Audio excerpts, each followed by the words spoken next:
Once again, good morning to all of you. Saurabh sir is here with class 8.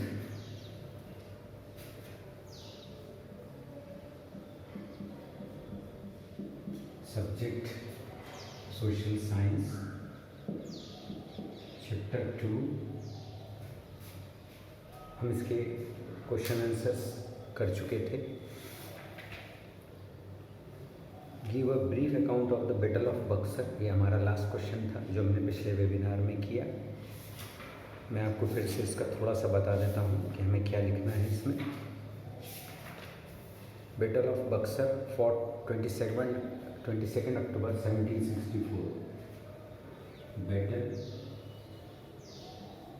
Of Buxar is in Bihar because previously Bihar was part of West Bengal, so it was under Nawab of Bengal. Battle of Buxar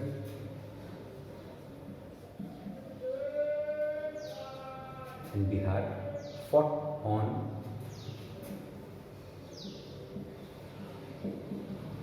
22nd October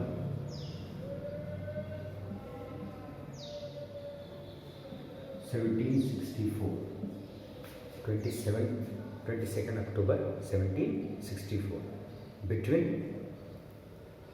British East India Company and Mir Qasim. तो second point हो जाएगा, it was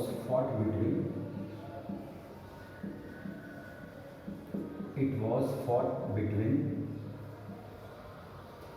East India Company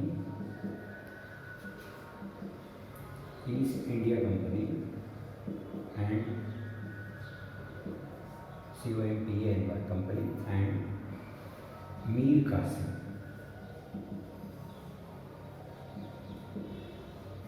He was the puppet Nawab of Bengal. Puppet means वो British के under में काम कर रहा था.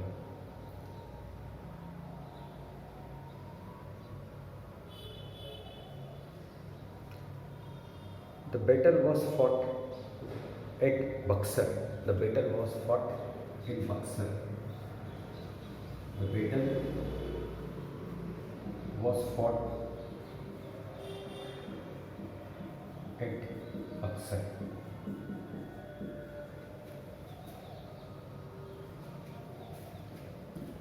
आगे वो एक पॉइंट लिख सकते हैं.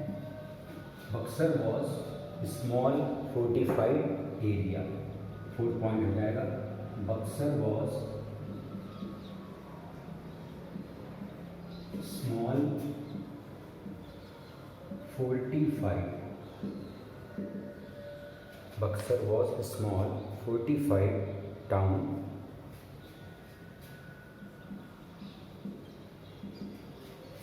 सिंपल, इतना पॉइंट लिखना. इसमें एक और आ जाएगा, that the British victory at Buxar. The British victory at Buxar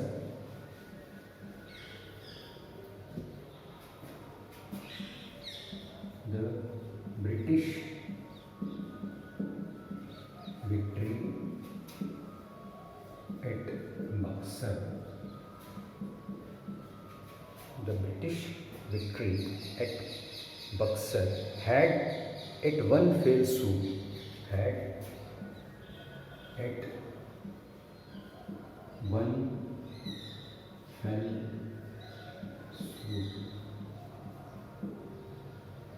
बस ये पॉइंट आपको लिखना है. तो ये हमारा क्वेश्चन खत्म हो जाता है. अब नेक्स्ट पेज पे है, कुछ इम्पोर्टेंट एनसीईआरटी के क्वेश्चंस दिए हैं, हम उन्हें करेंगे. जैसे एनसीईआरटी में आपको दिया है मैच द कॉलम. तो मैं यहाँ पर डायरेक्ट आंसर लिख रहा हूँ. मैच द कॉलम के डायरेक्ट आंसर लिख रहा हूँ. पहला है दीवानी.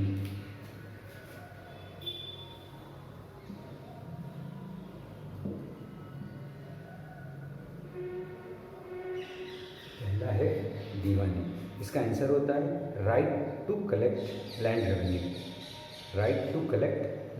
रेवेन्यू.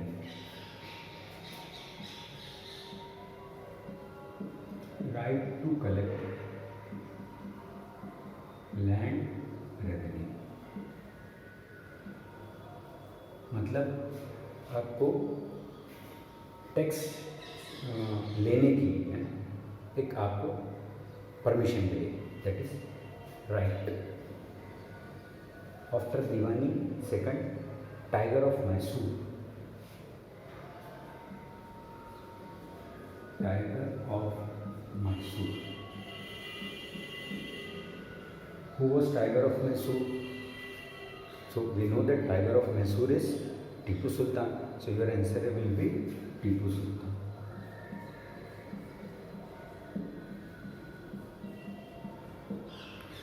Third,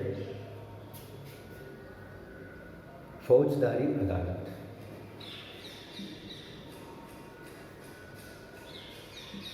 फौजदारी अदालत, अदालत का मतलब होता है कोर्ट,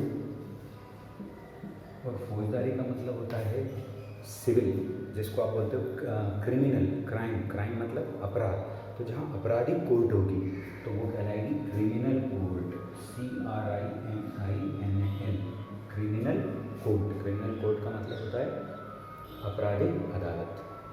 तो दीवानी का आंसर होगा right to collect revenue, tiger of Mysore का आंसर होगा टीपू सुल्तान, फौजदारी अदालत का होगा क्रिमिनल कोर्ट, और रानी चन्नम्मा जिसने अंग्रेजों के खिलाफ युद्ध छेड़ा था, Rani Channamma.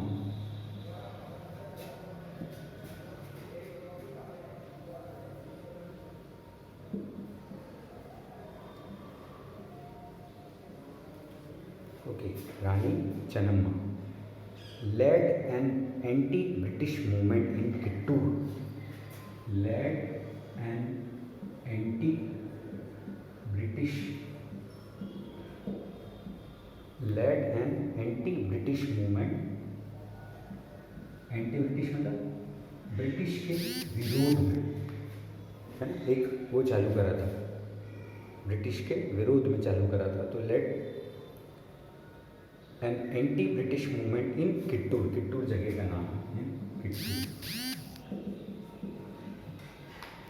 Last but not least, सिपाही, है ना, सोल्जर, हिंदी में कहते हैं सिपाही, इंग्लिश में कहते हैं सिपॉय,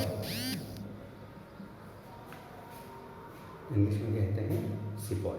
तो ये हमारा आंसर हो गया। अब हम आते हैं फिल इन दी ब्लैंक्स पर।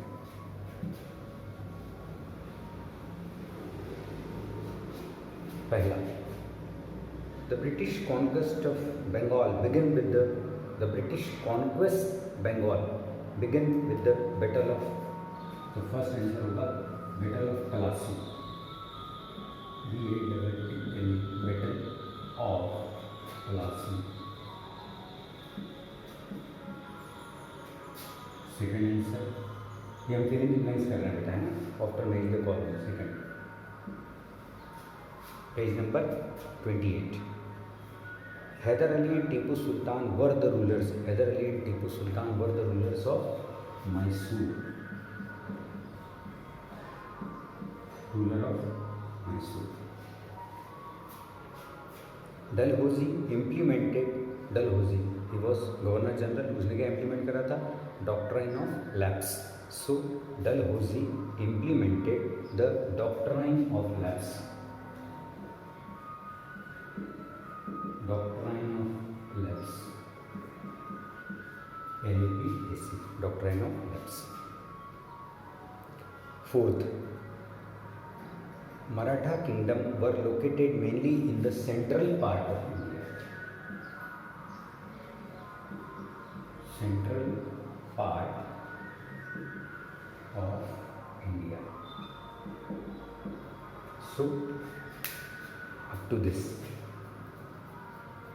The Mughal empire became stronger in 18th century, wrong, धीरे धीरे तो वो ख़त्म होने लग गए थे 18th सेंचुरी में, तो पहला फॉल्स। दूसरा, the English East India company was the only European company that traded with India, no, Dutch, Portuguese, France. Second, Maharaja Ranjit Singh was the ruler of Punjab, correct.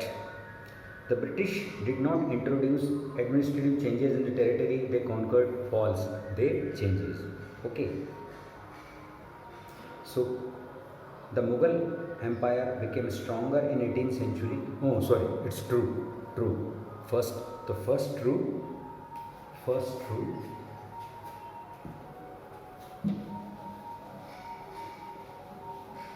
इसीलिए तो ब्रिटिश ने उनका विरोध करा था. First true. Second, the English East India company was the only European company. No. False. Third, Maharaja Ranjit Singh was the ruler of Punjab. Correct. Fourth, the British did not introduce administrative changes. No, they introduce. Okay. Now अब जो discussion के लिए है, let the discussion, ये हम पहले कर चुके हैं, इसलिए इसको रिपीट नहीं करना है, हमको सिर्फ पढ़ लेते हैं उनके answer. What attracted European trading companies to India. European trading company को क्या अट्रैक्ट करा इंडिया में? इंडिया में अट्रैक्ट करा कॉटन, जूट, स्पाइसेस, है ना, सिल्क, यानी वो प्रोडक्ट जो यूरोप में नहीं होते थे और इंडिया में होते थे. What were the area of conflict between Bengal of Nawab and East India Company?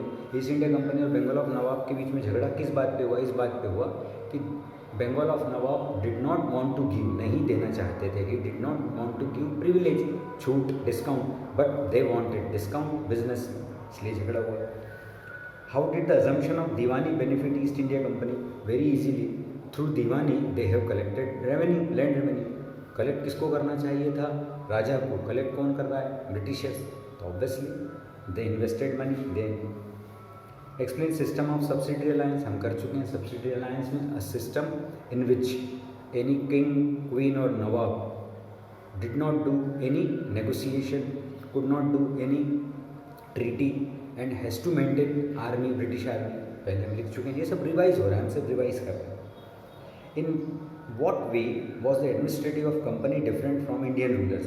Obviously Indian rulers की जो सिस्टम होता था वो आम आदमी के लिए होता था, benefited for common people, but British administrative is always against the common people. They wanted to earn money. Describe the changes that occurred in the composition of company's army. company's army की composition में क्या change हुआ? They brought, है ना, heavy guns, cannons, है ना, strong army, and they started subsidy alliances कि आपको आर्मी रखना पड़ेगी, है ना, एक हिस्सा उसको पे भी करना पड़ेगा. यदि आप पे नहीं कर पाए तो आपकी टेरिटरी हमारे पास कॉन्कर्ड हो जाएगी, एनेक्स्ड हो जाएगी, मिल जाएगी.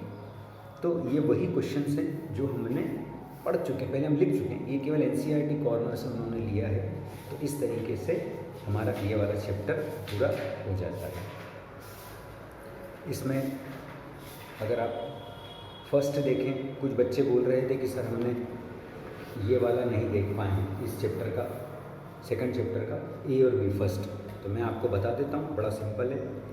इन fill up the blanks, Queen Elizabeth 16th century, governor general second Lord Wellesley, third Lord Dalhousie started doctrine of lapse, fourth administrative policy. तो ये चारों हो गए आपके fill in the blanks. Battle of Plassey first, fill in the blank. Second Mysore, third Dalhousie wanted subsidiary alliances, है ना, Dalhousie implemented, Dalhousie सब central part of India, who works Maratha. Salbai was the and treaty of first and negotiation and treaty. तो ये हम easily कर चुके हैं. So once again best of luck for you for your exam. I will ask the question from chapter 1.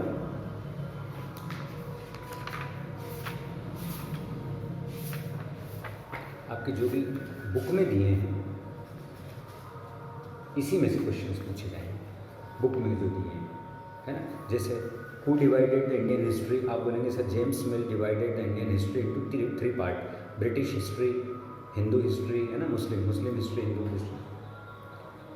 क्यों करा था उसने? So it would be easier to understand the history of India, Bharat के इतिहास को आसानी से समझने के लिए. तो बड़े सिंपल क्वेश्चन है. What do you mean by colonisation? Colonisation means when a powerful country captured poor country. Powerful country subjugated the poor country for money, है ना, चीप लेबर। अभी जो हमने पढ़ा था, इन्हें टेरिटरी कब्जा कर लिया। तो बड़े सिंपल क्वेश्चन है, हम उसमें देख सकते हैं। Thank you.